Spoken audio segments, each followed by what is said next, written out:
Almost a week now since the summer camp bus crash on Highway 55. You remember that, the bus ending up on its side while carrying 30 teens and staff home.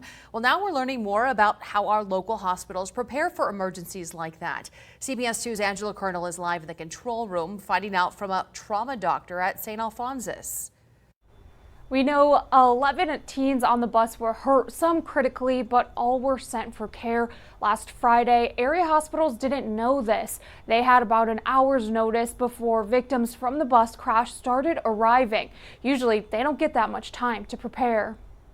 Both on scene and then within the hospital, a lot of kind of partial information. Dr. Parker Fillmore works in the St. Alphonsus Trauma Center. He says the biggest challenge is getting good information about a major event like the school bus crash. There's 30 plus people involved in this. What does that mean? Does that mean we're getting 30? Does that mean we're getting 5? In this case, 7 of the bus crash victims were sent to St. Al's, all of them over 14. It didn't technically meet a mass casualty incident for us because the number of patients we received were well within our capabilities. But until patients arrive, we don't know what it's going to look like. You really just have to be prepared for worst case scenario and to be able to react quickly, dial it down or dial it up as needed. So how do hospitals prepare? In this case, what we did is we put a stop to all of the non-critical things. So we stopped bringing new patients into the emergency room.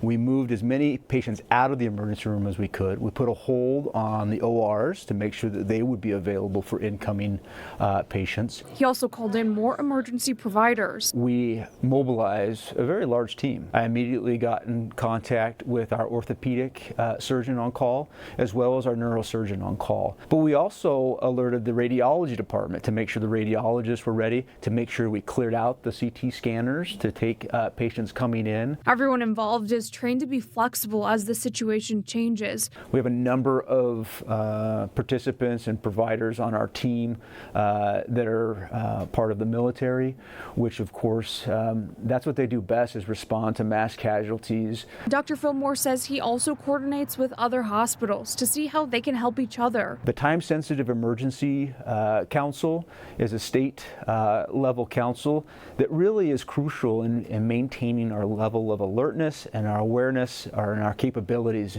not only in terms of communication, but also supporting our training efforts. Some of that includes training EMTs in rural areas and just regular people. We really rely on our bystanders who were there to provide that first aid. Like the people who were there helping right after the crash, bandaging people up, waiting for the ambulances to arrive.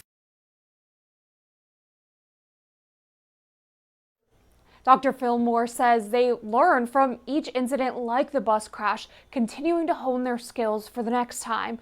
By the way, at last check, most of the teens hurt in the crash are now back home.